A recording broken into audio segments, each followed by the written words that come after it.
নমস্কার, আপনারা শুনছেন গল্প একান্তে। একান্তে গল্প শোনার আদর্শ ঠিকানা, যেখানে পাবেন চেনা অচেনা সাহিত্যিকদের অনন্য সব লেখনীগুলি। আজ শুনবেন সাহিত্যিক বিভূতিভূষণ বন্দ্যোপাধ্যায়ের কলমে গল্প বেচারি। চলুন শোনা যাক আজকের গল্প।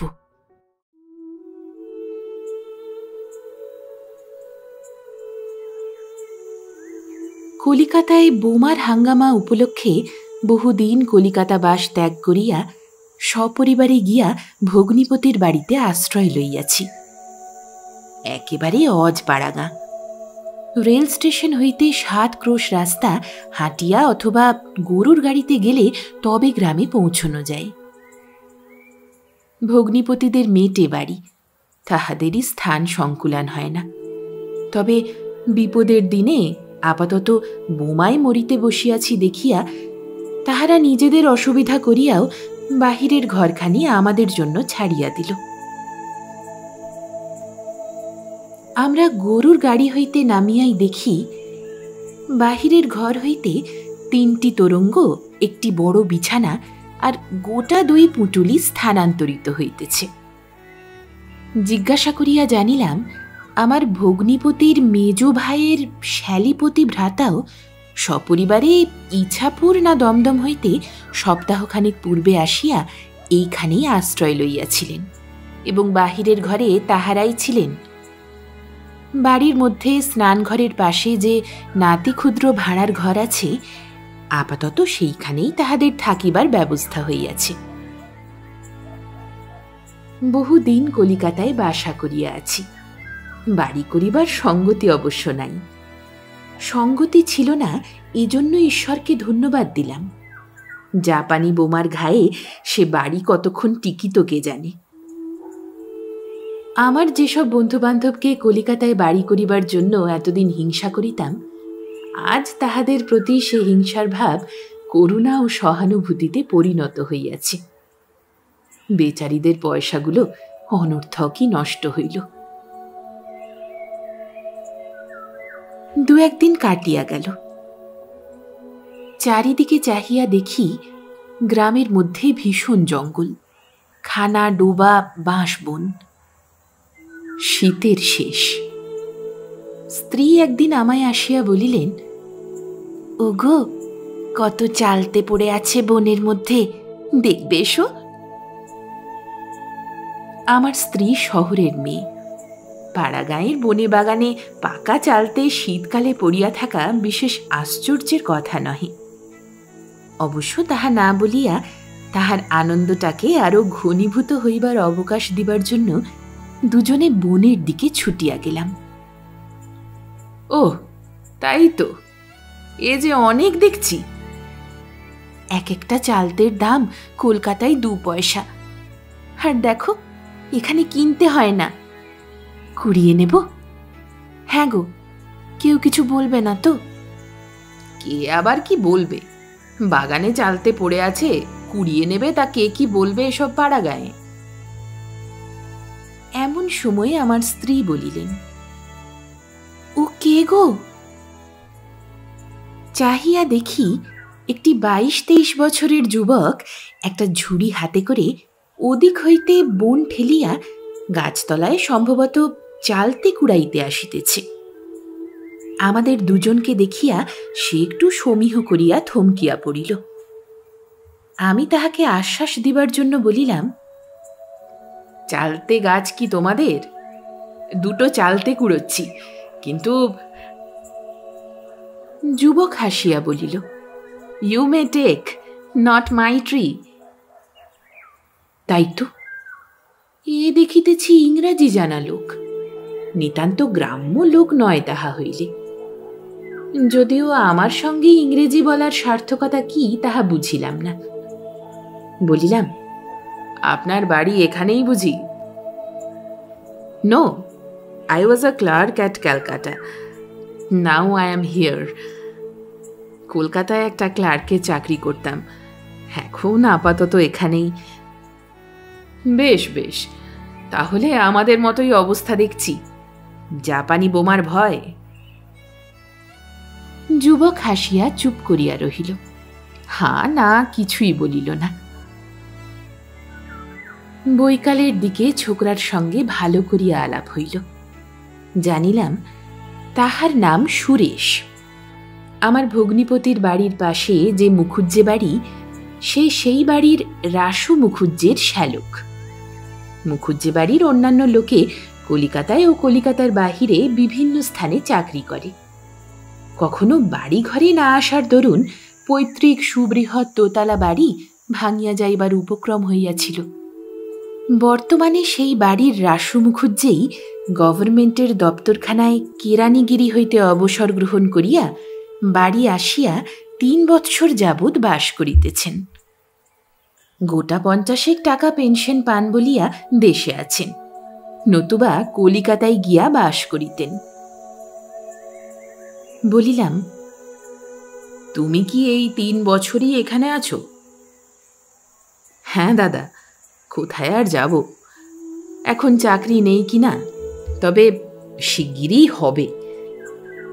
বেশ বেশ, খুব ভালো। তা তোমাদের দেশ কোথায়? দেশ ছিল ক্যালকাটার পাশেই, রাজবল্লভপুর, ওই টালিগঞ্জের ওদিকে। এখন সেখানে কেউ নেই, মা এখানেই থাকেন, দিদি আছেন, আমিও এখানেই এখন আছি। তবে আই হোপ এই মার্চ মাসেই একটা চাকরি নিশ্চয়ই জোটাতে পারবো। আমি ম্যাট্রিক পাস। বাহ, খুব ভালো। ছোকরার সঙ্গে কথাবার্তা বলিতে বেশ একটু কৌতুক বোধ করিতে লাগিলাম। বেশ চেহারা, মাথায় চেরা সিঁথিটি যত্নে তৈরি করা, পরনে আধময়লা ধুতি, গায়ে গেঞ্জি, বোধহয় কিছুক্ষণ আগে বিড়ি টানিতেছিল। আমায় দেখিয়া ফেলিয়া দিয়াছে, কারণ বিড়ির ধোঁয়ার গন্ধ গোটা বাতাসে। আপনি বুঝি স্যার ক্যালকাটাতেই?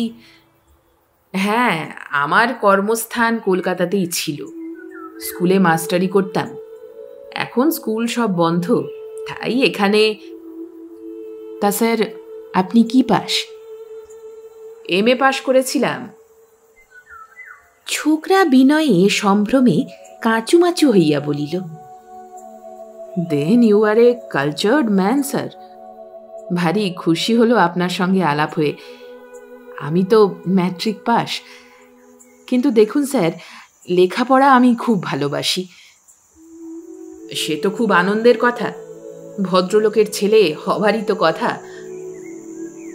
ছেলেটি বলিল, প্রেন্টিস সাহেব দাদাবাবুর বড় সাহেব। একদিন দাদাবাবুদের আপিসে গিয়ে চুপ করে বসে আছি, তা প্রেন্টিস সাহেব যাচ্ছে বারান্দা দিয়ে। জানেন তো স্যার, প্রেন্টিস সাহেব chief secretary to the government of Bengal. কি চেহারা, গটমট করে যাচ্ছে কি, সাহেবের বাচ্চা একেবারে। দাদাবাবুর ঘরের সামনে দিয়ে গেল একেবারে। প্রেন্টিস সাহেবকে দেখেছেন দাদা? না, আমি দেখিনি। আরে মস্ত লোক তিনি, দেখুন কত বড় বড় লোকের সঙ্গে মিশে এসেছি। আর এখন এই পাড়া গাঁয়ে যত সব আনকালচার্ড লোকের সঙ্গে মেশা, আমার ঠিক ভালো লাগে না। যদিও বুঝিলাম না যে সে প্রেন্টিস সাহেবের সঙ্গে মেলামেশা কিভাবে এবং কখন করিল, তবুও ঘাড় নাড়িয়া সায় দিয়া বলিলাম, ঠিক কথা, ঠিক কথা। বাড়িতে আসিয়া স্ত্রীর কাছে সব বলিলাম। স্ত্রী বলিলেন, আহা, ছোকরাটি ভালো, এখানে ভগ্নিপতির বাড়িতে পড়ে আছে কেন? অল্প বয়স, চাকরি করে না কেন? বেকারের সংখ্যা তো জানো না দেশের, কত BA MA ফ্যা ফ্যা করছে এ বাজারে। ও তো সামান্য ম্যাট্রিক, ওকে চাকরি দিচ্ছে কে?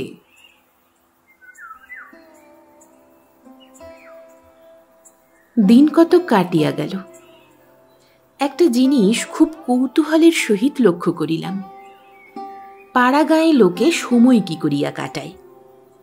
এসব নির্জন পল্লী গ্রামে সময় কাটানো যে কত কষ্টকর, তা যাহার অভিজ্ঞতা নাই তিনি বুঝিবেন না। কলিকাতা হইতে আসিয়া নিতান্তই কষ্টে পড়িয়াছিলাম। অথচ দেখিলাম রাসু মুখুজ্জে সকালে উঠিয়া একখানি 9 হাতি কাপড় পরিয়া চণ্ডীমণ্ডপের সম্মুখস্থ জঙ্গল পরিষ্কার করিতেছেন। মানকচুর চারা এখান হইতে ওখানে পুঁতিতেছেন, মাঝে মাঝে তামাক খাইতেছেন। আমাকে দেখিয়া বলিলেন, নিতুবাবু যে কোথায় চললে? যাব আর কোথায়, আপনার গ্রামে মোটে 3 ঘর ভদ্রলোক, কার বাড়ি গিয়েই বা বসি। এসো এসো, আমার এখানে একটু বসো, তামাক খাও। আজ্ঞে না। তিনি আমার পাশে আসিয়া বসিলেন এবং কি করিয়া বাড়ির পিছনের জমিতে আর বছর কুমড়া লাগাইয়াছিলেন, এবার মানকচু কিরকম পুঁতিয়াছেন, এই সকল গল্প কিছুক্ষণ করিয়া আমায় বলিলেন, চা খাবে? ও সুরেশ। রাসু মুখুজ্জের শ্যালক আসিয়া দাঁড়াইল। তাহাকে দুজনের চা আনিতে বলিয়া আমায় বলিলেন, এই গ্রামে ধরো 25 বছর পরে এসে আজ 3 বছর বাস করছি, তা আছি বেশ। ঝঞ্ঝাট নেই, খাঁটি দুধটুকু বাড়ির গরুর। পল্লীগ্রামের সুখ সুবিধার নানারূপ গল্প করিতে করিতে চা আসিয়া গেল। ছোকরা চা দিয়া বলিল, গুড় আর চিনি নেই, দিদি বলে দিলে।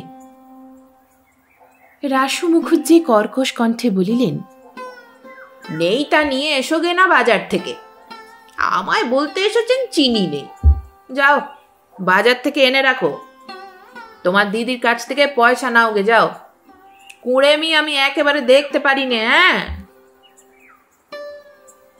ছোকরা মুখ কাঁচুমাচু করিয়া চলিয়া গেল এবং অল্পক্ষণ পরেই 2টি তেলের ভাঁড় আর একটা ছোট থলের প্যাকেট লইয়া আমাদের সামনে দিয়াই বোধহয় বাজারে চলিল।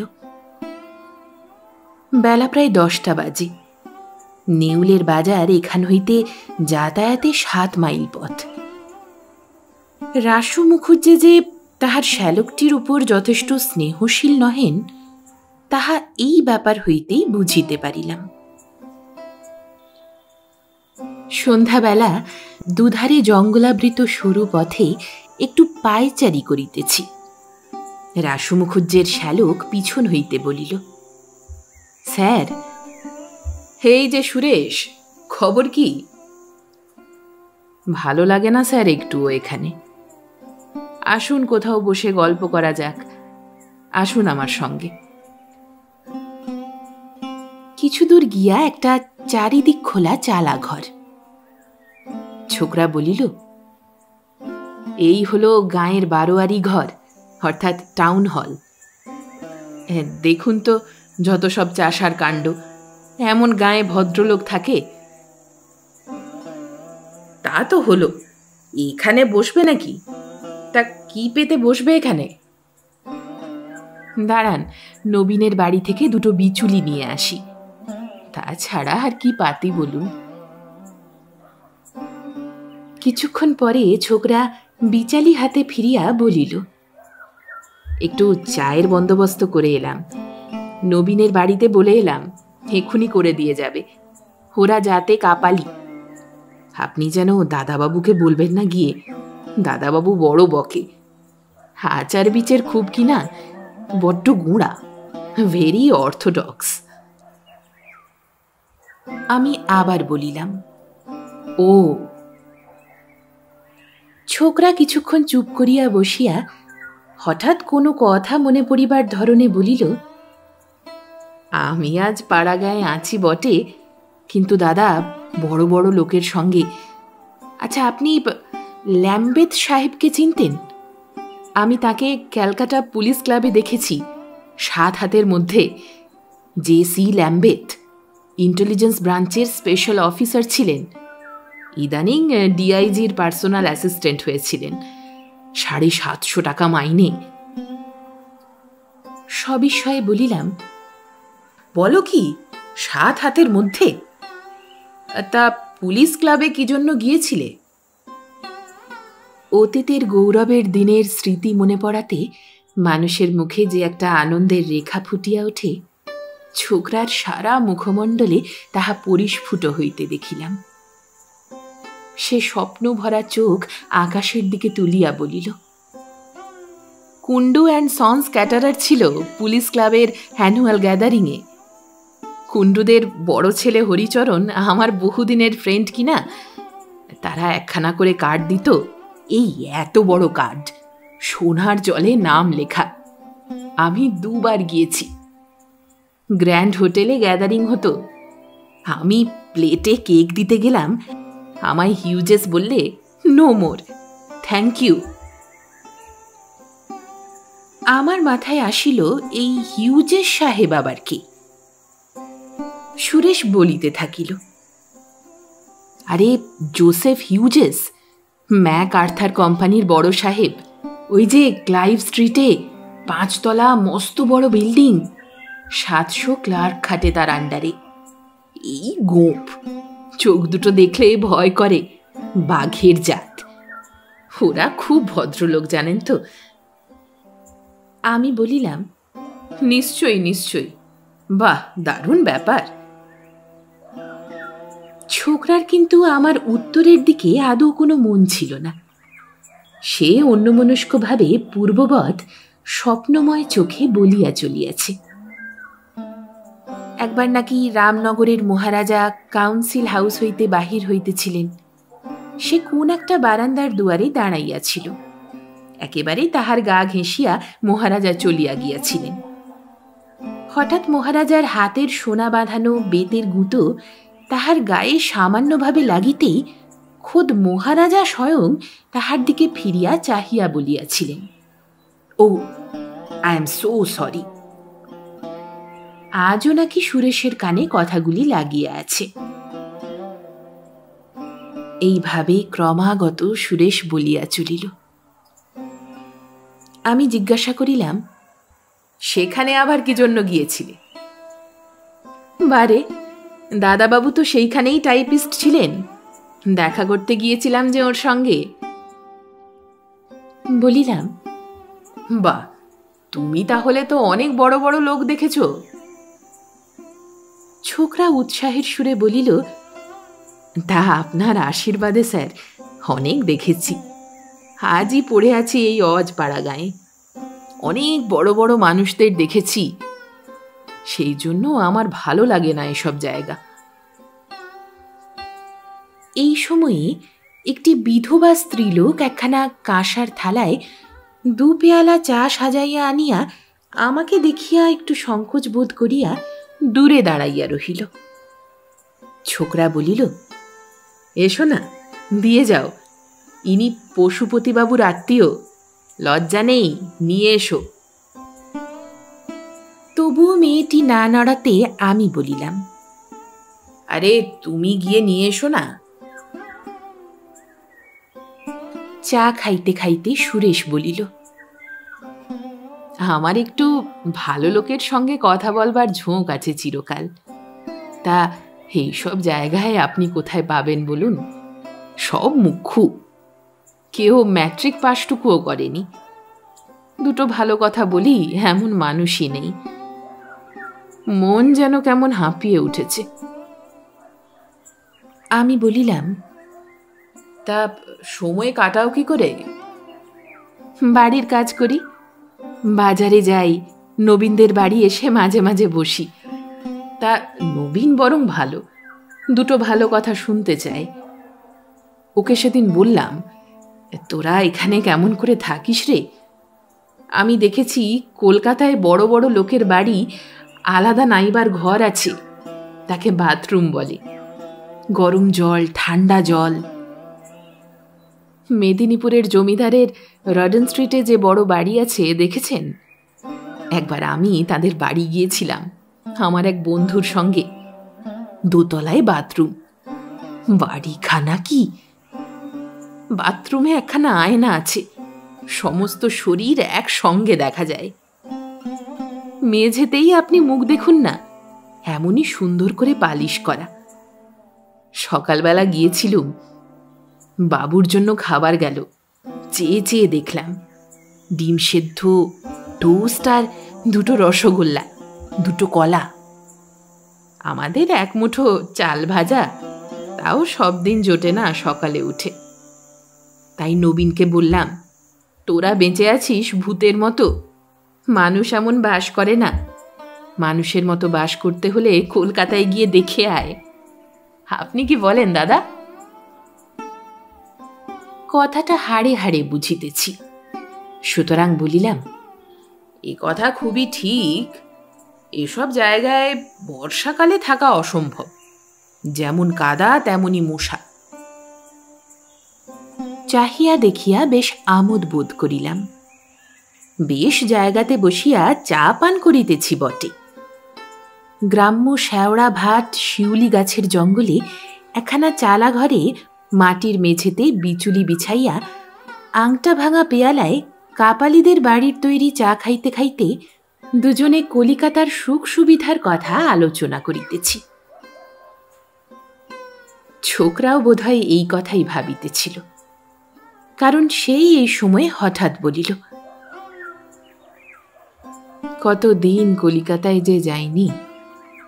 ওই যেদিন বললাম না, কুন্ডু অ্যান্ড সন্স পুলিশ ক্লাবে যারা খাবার সাপ্লাই করেছিল, প্লাম কেক, স্যান্ডউইচ, বিস্কুট, আরও সব মেলা কি কি।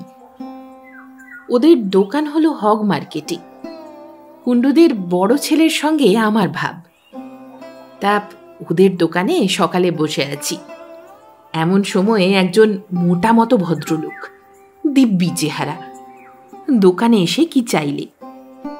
কুন্ডুদের ছেলে বললে, ইনি কে জানো? আমি বললাম না। বলল, মহারাজা অফ নাটাগোড়। আমি তো অবাক, বলবো কি আপনাকে, আমার গা শিউরে উঠল। কত নাম, কত টাকা করি, খবরের কাগজে কত ছবি বার হয়, এই সেই মহারাজা অফ নাটাগোড়। দেখি মহারাজার আড়ডালি জিনিস নিয়ে গিয়ে ইয়া বড় একটা মোটর গাড়ি দাঁড়িয়ে আছে, তাতে তুললে। সেসব একদিন গিয়েছে। এই আমি আর এই মহারাজ। আর এখন দেখুন এখানে বসে বাগদি দুলে এইসব বাড়ি বেরিয়ে বেড়াচ্ছি। আজ আপনি এসেছেন, তাই আপনার সঙ্গে দুটো ভালো কথা বলছি, নইলে এতক্ষণ নবীন কাপালির বাড়ি বসে গল্প করতে হতো। আমি বলিলাম, তোমার ভগ্নিপতি রাসুবাবু তো অনেক ভালো ভালো লোকের সঙ্গে মিশেছেন, তা এখন কি করে দিন কাটান? ভগ্নিপতির উপর দেখিলাম ছোকরার অসীম শ্রদ্ধা। ভগ্নিপতির সঙ্গে কতবার তার আপিসে গিয়া বড় বড় লোক দেখিয়াছে। ইডেন গার্ডেনের পাশে প্রকাণ্ড বাড়ি, এই বড় থাম। আবার ছোকরা স্মৃতির সমুদ্রে ডুবিয়া গেল। একসময় কাপালির বাড়ি হইতে সেই স্ত্রীলোকটি আসিয়া পূর্ববৎ দূরে দাঁড়াইল। ছোকরা বলিল, পান নিয়ে এসেছে, চায়ের এগুলো দিয়ে আসি, আর পানটা নিয়ে আসি।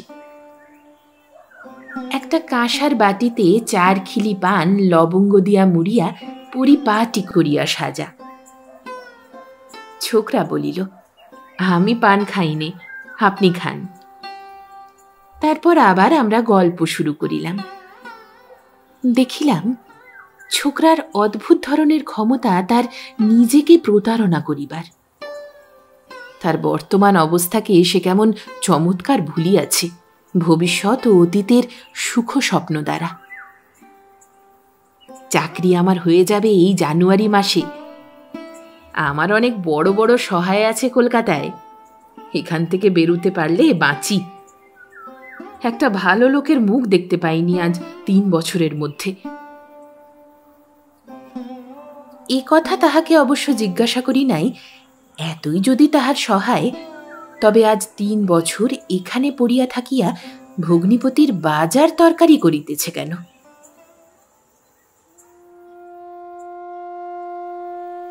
আরো কিছুদিন কাটিয়া গেল।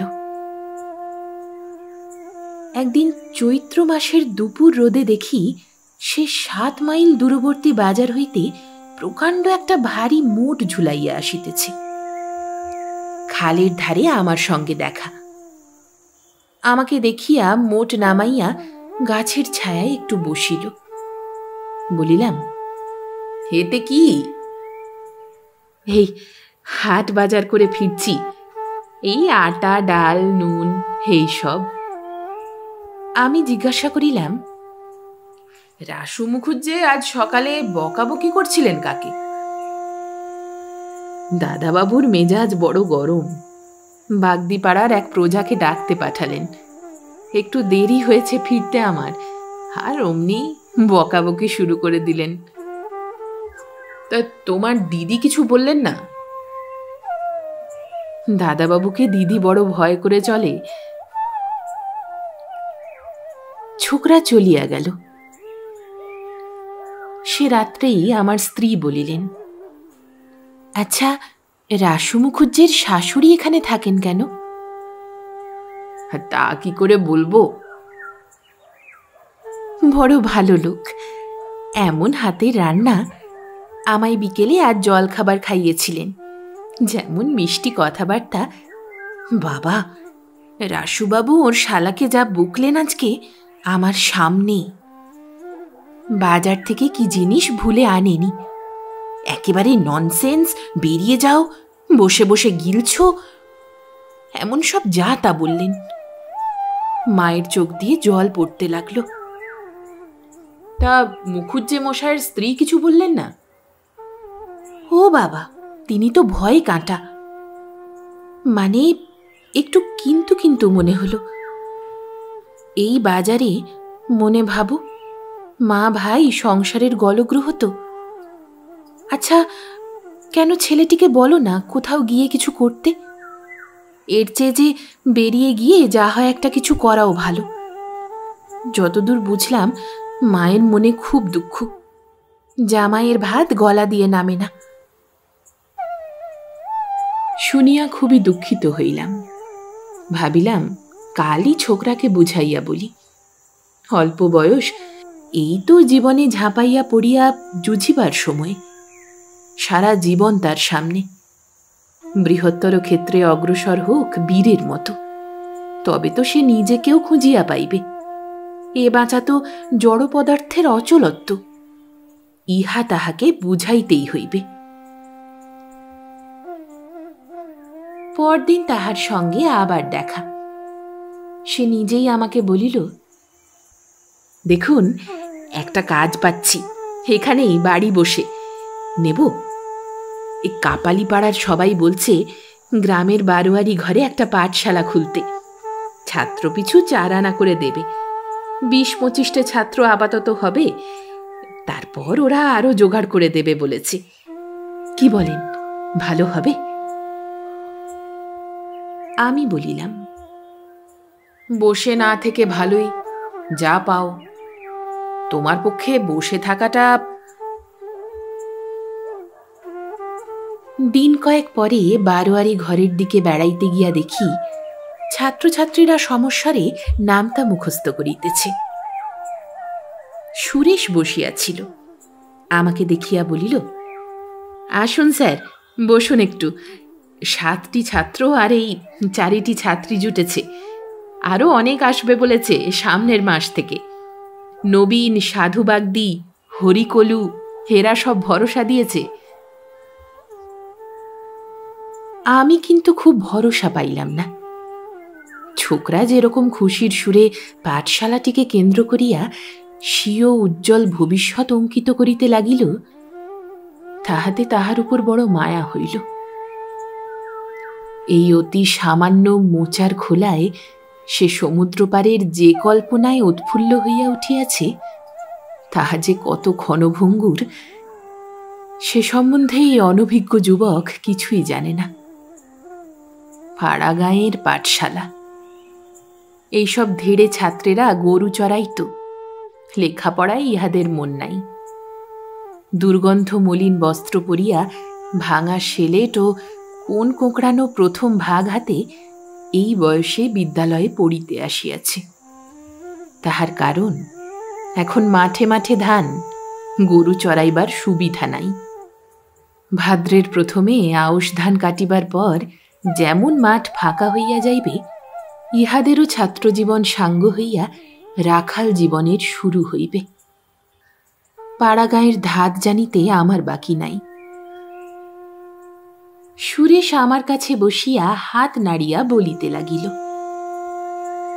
বিয়ে পাশ করে চাকরি করার চেয়ে এ ঢের ভালো। আপনি দেখুন হিসেব করে, এরা দেবে 4 আনা করে মাথা পিছু। 50টি ছাত্র হলেই 50 শিকে, অর্থাৎ 12.5 টাকা। এছাড়া এরা ধানের সময় ধান দেবে, খেতে ডাল হলে ডাল দেবে, কলাটা মূলোটা। বাড়ির খেয়ে এ যে কোনো চাকরির চেয়ে ভালো। আমি কেবল ভাবছি, এ আমি এতদিন করিনি কেন। আমি বলিলাম, তা রাসু মুখুজ্জে মশাই কি বললেন? তিনি বললেন, বাড়ি বসে না থেকে ও খুব ভালো। আচ্ছা, ইন্সপেক্টরের আপিসে লিখলে কিছু গ্র্যান্ট পাওয়া যাবে না? মর্গান সাহেবকে আমি ধরতে পারি গিয়ে। মর্গান সাহেবের সঙ্গে ডিপিআইয়ের খুব আলাপ। দাদাবাবুর মামাতো ভাই মর্গান সাহেবের আপিসে কাজ করে, তাকে দিয়ে ধরাতে পারি মর্গান সাহেবকে। আমি জিজ্ঞাসা করিলাম, কে মর্গান সাহেব? আরে, ক্যালকাটা ট্রেডিং কোম্পানির ম্যানেজার। নাম শোনেননি? মস্ত লোক। তুমি তাকে দেখেছ নাকি? ছোকরা আমার কাছে ঘেঁষিয়া বসিয়া উৎফুল্ল মুখে বলিল, আপনি বললে বিশ্বাস করবেন না, দাদাবাবুর মামাতো ভাই তো সেই অফিসেই কাজ করেন। আমি একবার চিঠি নিয়ে গিয়েছিলাম তার কাছে। মাইকার পর্দা বসানো কাটা দরজা ঠেলুন, এমন স্প্রিং লাগানো আছে তখনই বন্ধ হয়ে যাবে। সেই ঘরে মর্গান সাহেব বসেন। আমি ফাঁক দিয়ে দেখি এমনি মোটা চুরুট খাচ্ছে। আচ্ছা, ওসব চুরুটের দাম কত? আমি কিছুক্ষণ চুপ করিয়া রহিলাম। তারপর বলিলাম, অনেক। আচ্ছা, তুমি স্কুল করো, আমি আসি বেরিয়ে। যাহা আশঙ্কা করিয়াছিলাম তাহাই ঘটিল। স্কুল উঠিয়া গেল 2 মাসের মধ্যে। যতদিন টিকিবে ভাবিয়াছিলাম ততদিনও টিকিল না।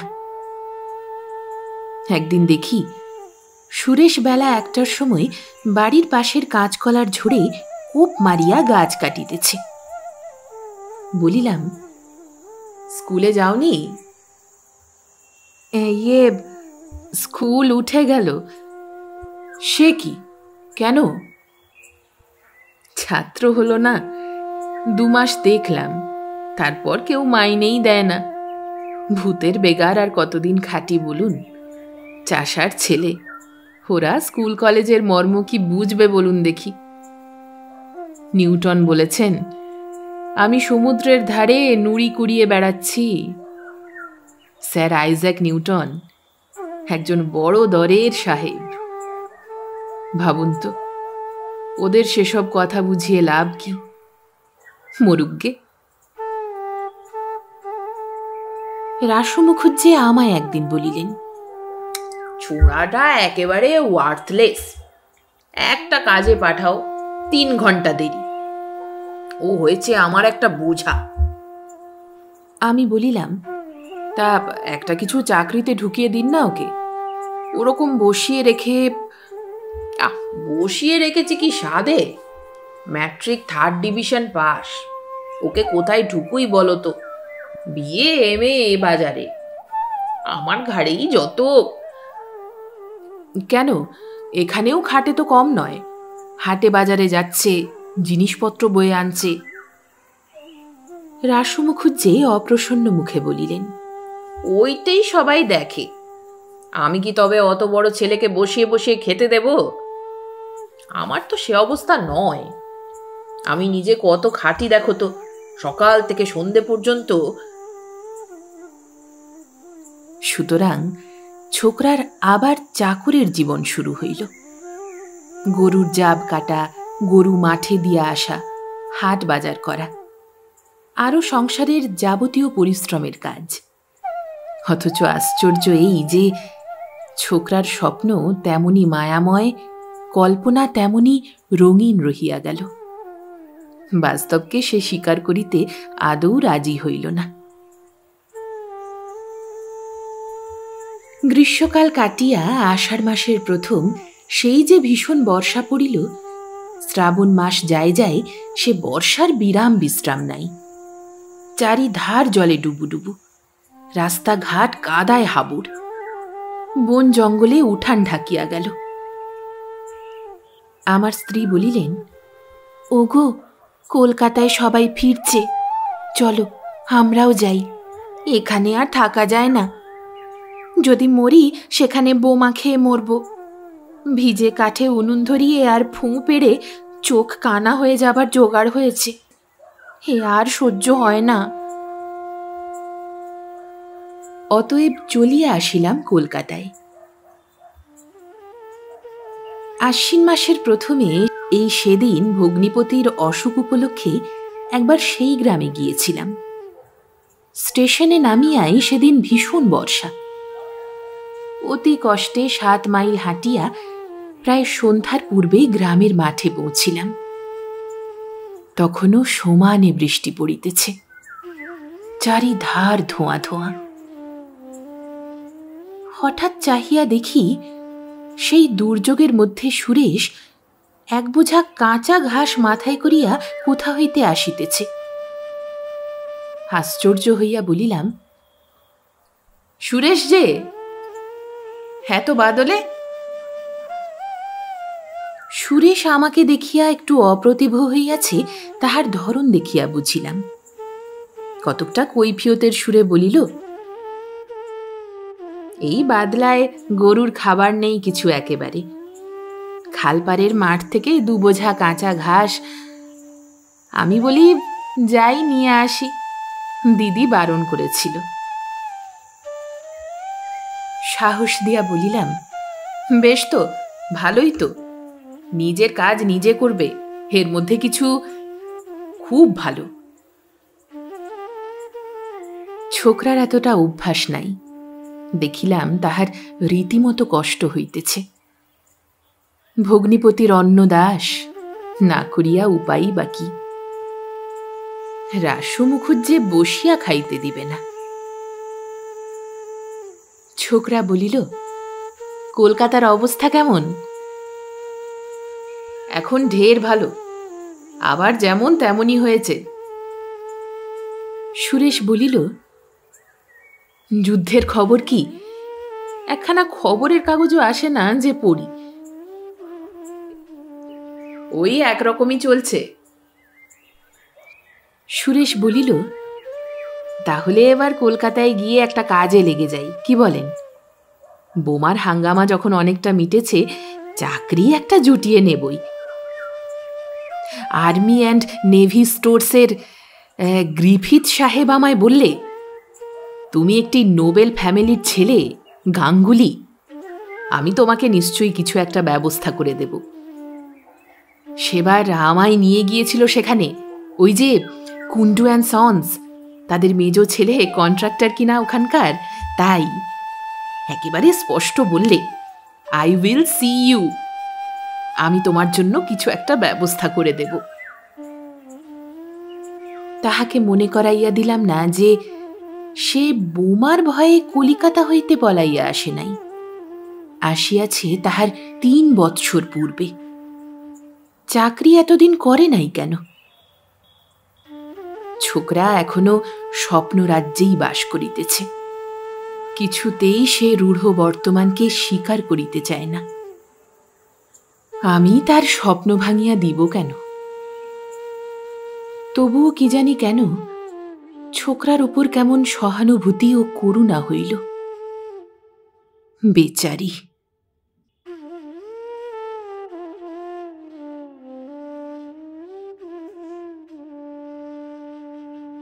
আপনারা শুনছিলেন সাহিত্যিক বিভূতিভূষণ বন্দ্যোপাধ্যায়ের কলমে গল্প বেচারি।